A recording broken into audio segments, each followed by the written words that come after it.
Greetings, guys. Welcome back to my channel. My name is Monette, and this is my channel, Evolve with Monette. Just hopped off with clients, have another one scheduled here in an hour, and I wanted to chat with you guys about something that came up. Pardon me. I have a cold, not COVID, but I will tell you, I was traveling out in Oregon and Idaho and Denver and all that stuff over the last week. I was gonna get a video too, but I was nonstop there on business, and it was just, we were running a lot. But what I will tell you here is that there was a conversation that came up today that I thought was really important for a lesson regarding being an emotional crutch to your ex-partner, right? So for those of you that have a divine masculine or divine feminine, or you have a karmic soulmate or a soulmate, okay? Before we added all these other flourishes, maybe they were just our soulmates.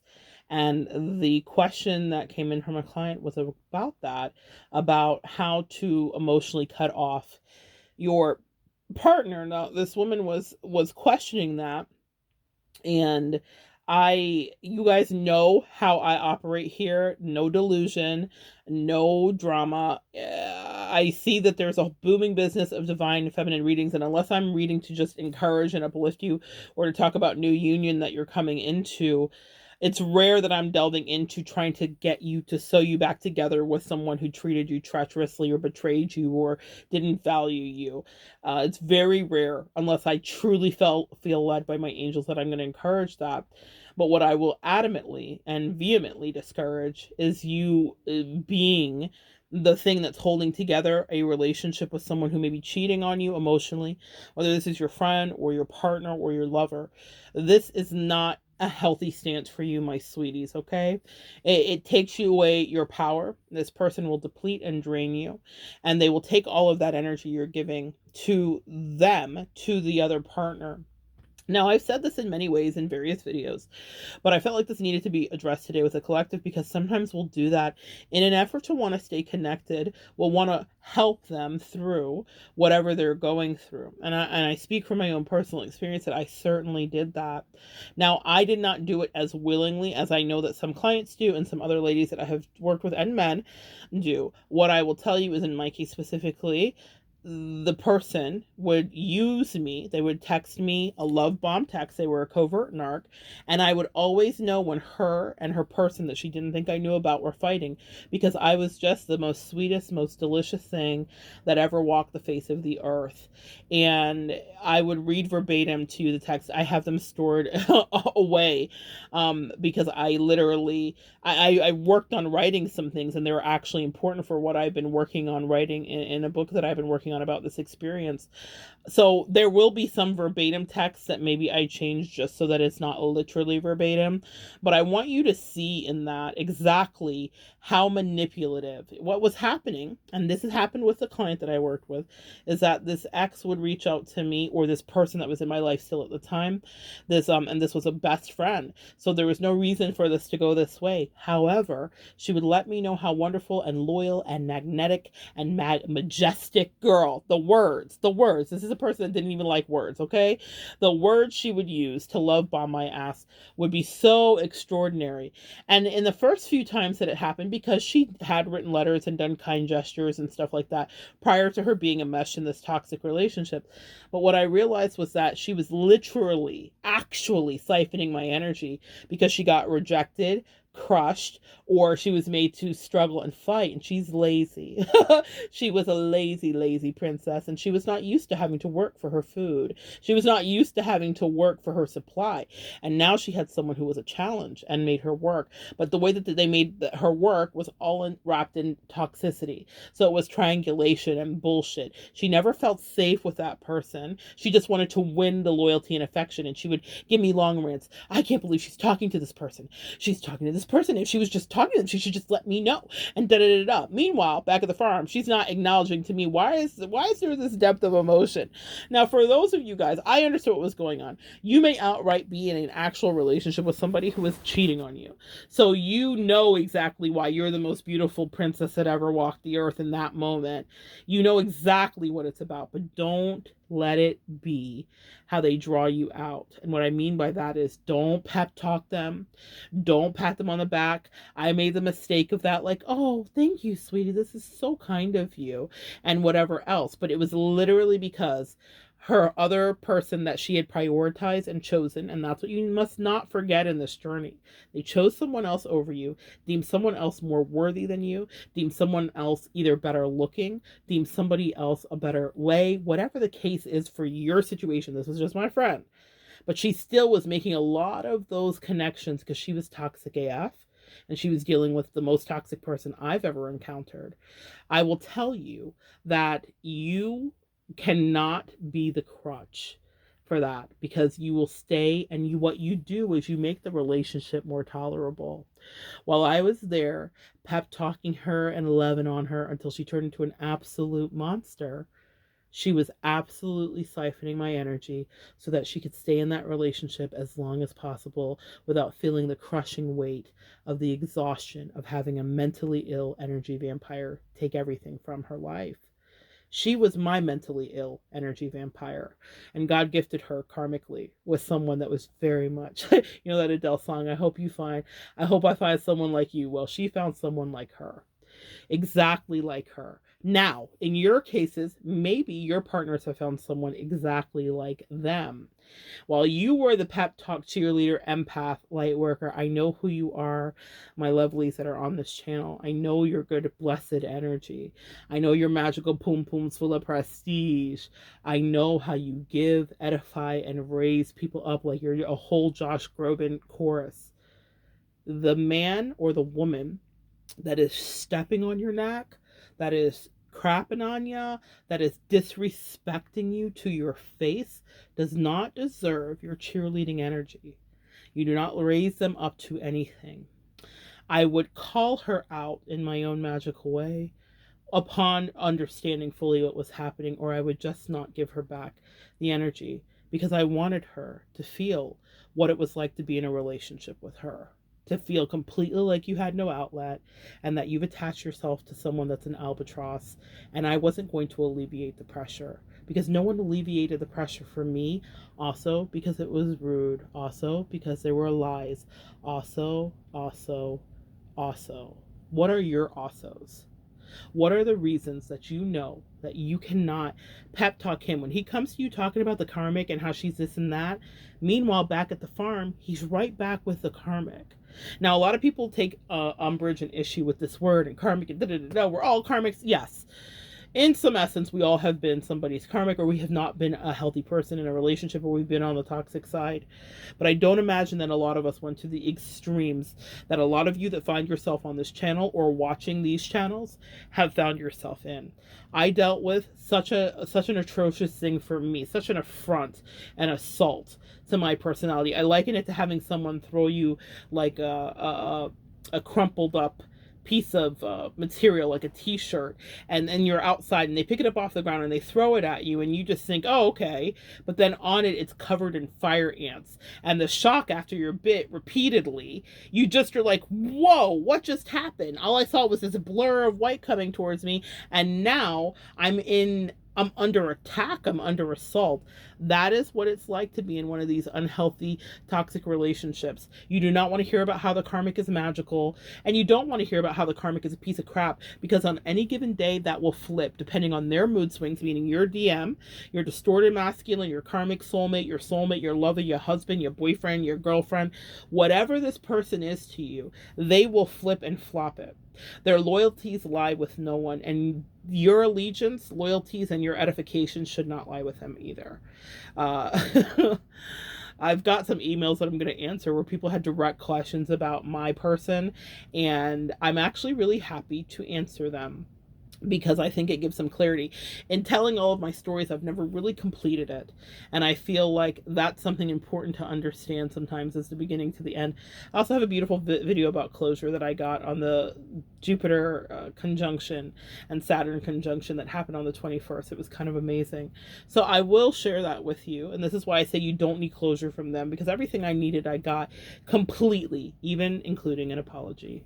It's not the way you think, but it's absolutely counts. counts, and that's what released me. So what I want to do today is just make sure to reiterate that you are not staying emotionally connected. I made another video about, do you really need closure, and the reason that we don't disconnect our phones or whatever else. I am talking to you like this not because I'm just freshly off of it. This happened about a year ago for me, but about March of last year is when I was like, oh, this is a wrap. Okay, there's only so long you can wait for someone to do right by you when you've only ever done right by them. You may not have been perfect in the relationship, and I surely wasn't, but I was right. I was fair, I was just, I was loving, and I was loyal. I was all the things she was not. And in your case, you may have been all those things that your person is not. And the one thing that I do not want you to do is add insult to injury and be an emotional backbone or a crutch so that their relationship works out more beautifully. Whether they, in my case, stayed together, blew apart, did all the toxic shit that people do in those karmic relationships, I predicted that I actually recommended to her. I said, stay with her. I didn't think she understood how serious I was, and I would never deal with her again in my life. Like, she disgusts me. And that may be something I wish I could just spread that over all of you. The disgust that I feel for that person is what I wish that some of you guys would feel, because I worry sometimes when I counsel you that you're not seeing how disrespectful the person was to you. I'm out of the anger and wanting to like seek out revenge and do all of that stuff. Now, even far away, I haven't reached apathy. I still despise this person, probably more than I do anybody in life. That's why I struggle, because I did have someone say in the email to me, God, it seems like you don't want any reconciliation for any DMs. And I'm like, no, only if your DM was a narc or treacherous, covert, malignant, overt, you figure out the delineation. If they can be found in the DSM, which is the Psyche Val Manual, the 5th edition, then no, I don't recommend. If they beat you, if they were physically, verbally, or emotionally abusive, no, I don't advocate for reconciliation, because people don't change. Not really. We evolve if we are pushed to do that, and if we want to do it. When I say pushed, I mean by spirit. No human can push you to evolve. Even though I'm on here counseling you guys, every step you make for growth is a step you made for growth. I have a letter that I'm going to read from a beautiful Cathriana, I believe is her name. Shout out to you if you're listening. I hope I said your name right. Who has a gorgeous story that started out from ashes, beauty from ashes. And I'll do that on another video. But she went from the lowest of the low, physical abuse and whatnot, and almost having her life literally taken, almost being murdered, to ascending into new opportunities, 10 of Pentacles, new relationships where she's valued. This is not just a story I hear from clients I work with. This is a story I've lived in my own right. More coming up about that. You walk away from this and you walk away whole. But before you go, we all get caught up in this loop. That's why I'm here. This is very normal for you to want to be like, but he said the karmic is, because girl, I was there too. You can check the videos, check the Carfax. That's why my angels had me document this process for you. Even though I was a little bit intimidated to be so raw and vulnerable. I'm an incredibly private person. Not that any of you guys could tell that, but they said in order to grow and evolve, we're going to have to have you push yourself. And you have beautiful intel about the dark side of this, and you got to see it because it was your best friend. I got to see how the psychosis works, and I got to see what trash I was dealing with, unfortunately, and how she devalued and trashed me. It's not anything I did to her, and it's not anything you did to your DM. In fact, I dare say that many of you guys overgave. That was where we were toxic. You know, when I say I've been toxic here, I overgave, I overcared, and overloved someone who literally disrespected me almost every second of our relationship, especially in the last 4 or 5 years. She was a straight up, out and out pathological liar. But the thing about it is, and this is what I want you guys to make the connection to, we take such a personal assault and affront to the way that someone's treated us. Please look around your divine masculine, your karmic soulmate, your lovers, your girlfriends, your wife, your boyfriend's life, and see if they haven't done the same. She embarrassed me and she triggered me all the time, but I wasn't the only person. She embarrassed her son. I know it for a fact. She embarrassed her parents, whether they told her that or not. She embarrassed her friends. She embarrassed her coworkers. Sometimes these people that we idolize are not to be put on a pedestal. She embarrassed me everywhere I took her. Embarrassed me in front of my favorite professors. Embarrassed me when I took her to my in-laws. Caused drama and chaos everywhere she went. If you have that friend, that lover, that person in your life that you have to apologize for after they show up and explain before they come, you're dealing with a narcissist. This took a detour, but that's important intel. Also, This is a toxic energy that needs to be cut out of your life like a cancer. You don't welcome cancer back in and say, let's have a chat. Fuck that person in my life for the rest of her life. Okay? I mean that from the bottom depths of my heart. You don't, I would never. I'm intimately, unfortunately, involved with my sister's cancer struggle. And as they eradicate various cancers that she struggles with, she's not welcoming back in. Well, you weren't as terrible as a cancer, lung cancer, so we'll have you back. It was trying to take her life.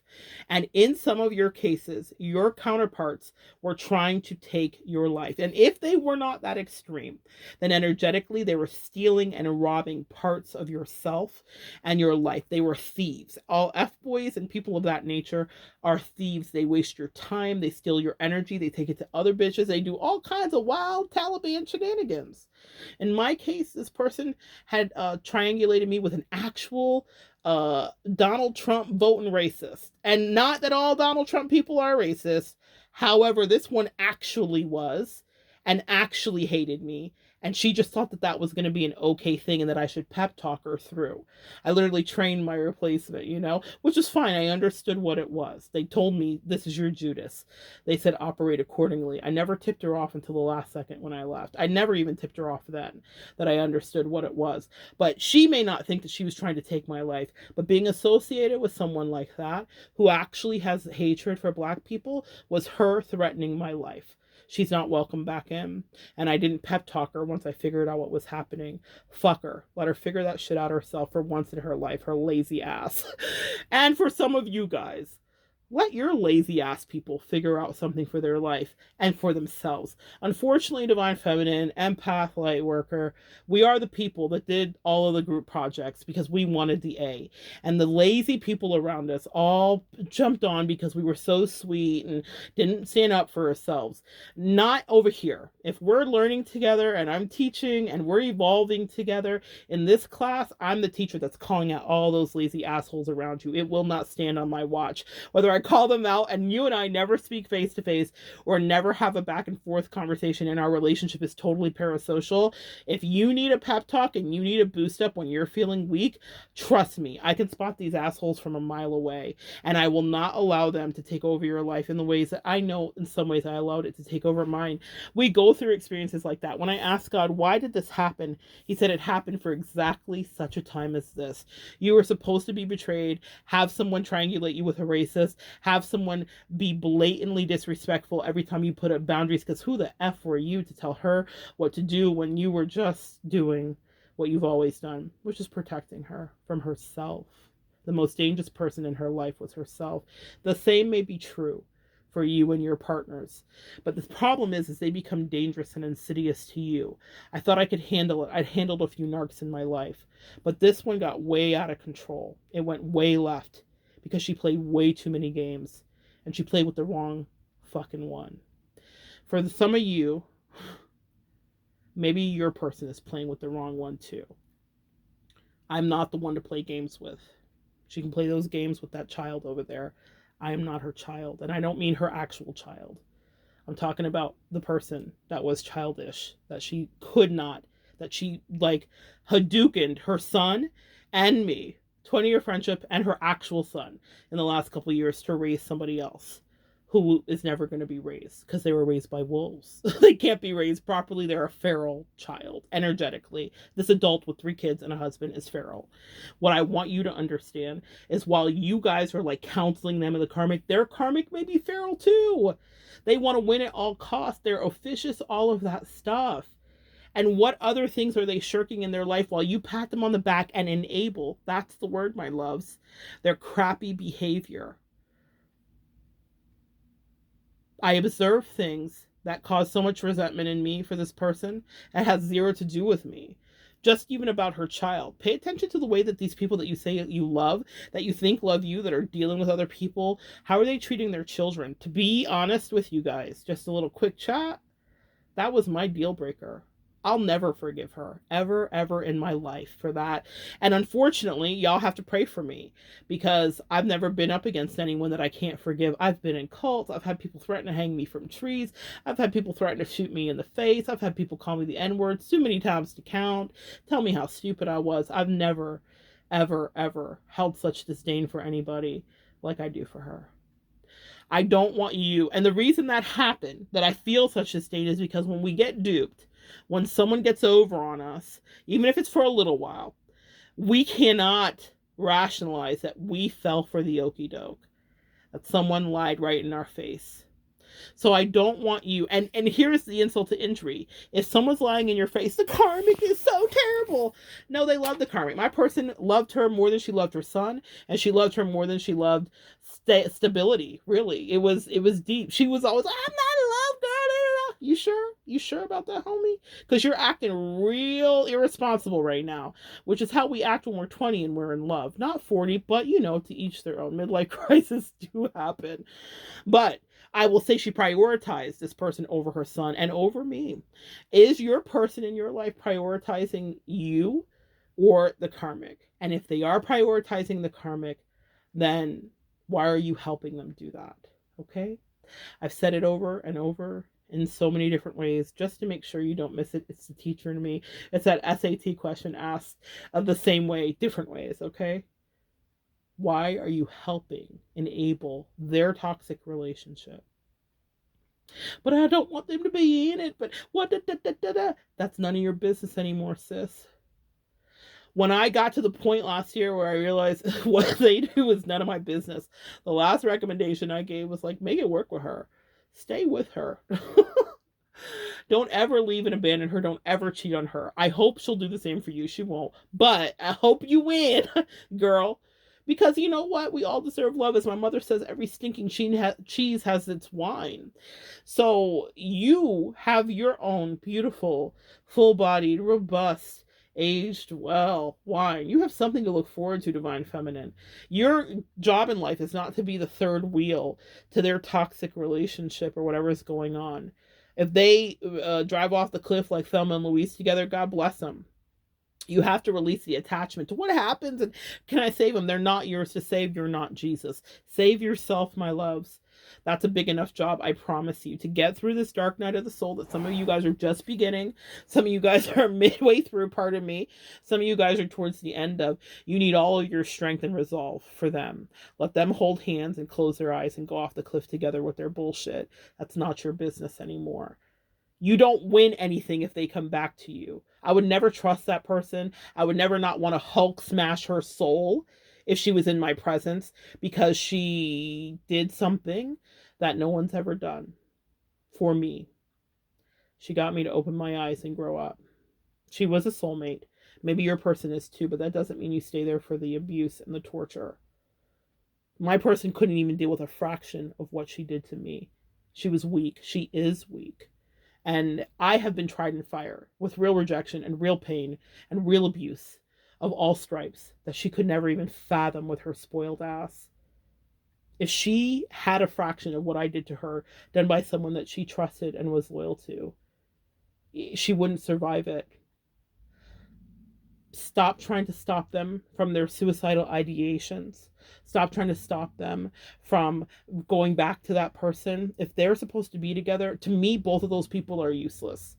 Okay? I find them utterly and completely useless. The only reason that I wish for her to stay alive is because she has a son that I actually care about more than I think she did in the last couple of years. But I will tell you this. I know for a fact that you are in this person's life, and maybe for a reason. Some of you guys have kids with this person or whatever. You need to stand up and do that work. I have a video coming up about that. But don't stay in the fight trying to make shit work and trying to make it right and trying to make them see your side and trying to protect them from the karmic. The karmic is not evil. The karmic, in my case, now, let me take that back. She once sent me a picture, y'all. I gotta tell you this. She would, because I had set boundaries, so she couldn't tell me anything, or she wouldn't, because she's a liar. And, she would send me pictures of them like by each other at the Christmas parties and all that stuff. Not like what she wanted to say is, look at my girlfriend. Like that's what she really wanted to say. But because I knew that bitch was racist, she couldn't say that to me. And look how pretty she is. And don't you agree? Now, the thing is, you guys have heard me say this. I'm never a hater. Girl had a great hip to waist ratio. What I will say though, is I couldn't see pretty on her because you know what I saw? If you guys have ever seen Devil's Advocate, when the secretaries transform into demons before your face, that's what I saw on that girl's face. I never told her that because she wasn't going to listen anyway. It's kind of a hazard of my job. I kind of know when people are going to take my advice. But that's what I saw. That girl's face, like, you know how the Joker cut his lips? That's what I saw. I knew that the girl was like pure treachery and was literally demonically sent. Now, um, she may not have been always that. I don't know what happened in her life. And girl, I'm not trying to do the triage or the therapy on it. But what I will say is that I did notice that. Maybe there's something you physically have seen on the karmic that your person is dealing with, or the person that they cheated with, or the person they triangulated you with. I saw it on Chris Watts, the girlfriend that he chose over Shanann. Same thing. I don't know why, part of me, guys, that I'm able to see that now. In the last couple of years, I've been able to see people shapeshift in front of me, turn into dogs, demons. It's actually something that's happened a lot in my journey. But the reason I'm telling you this is I want you to paint with all the colors of the wind. Use all of your senses to discern if you're in a toxic situation. And when I saw that picture, every time she showed me a picture of the girl, I don't know why. It was like it literally moved. Like if you were on acid, right before my face, I could see her. I could see the demon pushing out from her features. It was one of the most wild things that I had ever experienced. And that's why I couldn't co-sign it. Because I was like, this girl's personification of manipulation and evil. I can't co-sign it for you, sweetie. I just can't.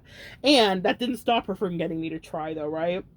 So, in conclusion, if someone's trying to get you to look over what you can see as pure evil, what no matter how it manifests physically or not, then you call BS on that. Stop rubbing their back. Stop telling them that you'll have them always. Because they didn't have you ever. It's not just bitterness you hear, y'all. That's the truth. And it has a resounding thud. And it echoes. Because it's true. True. True. I love you guys. Protect yourselves and stop being a therapist for pieces of shit that caused you to have to go to therapy. Real talk. Come back and join me next time. I promise it won't always be such tough talk, but man, when it comes up, I got to give it to you straight, no chaser. We'll continue to evolve together.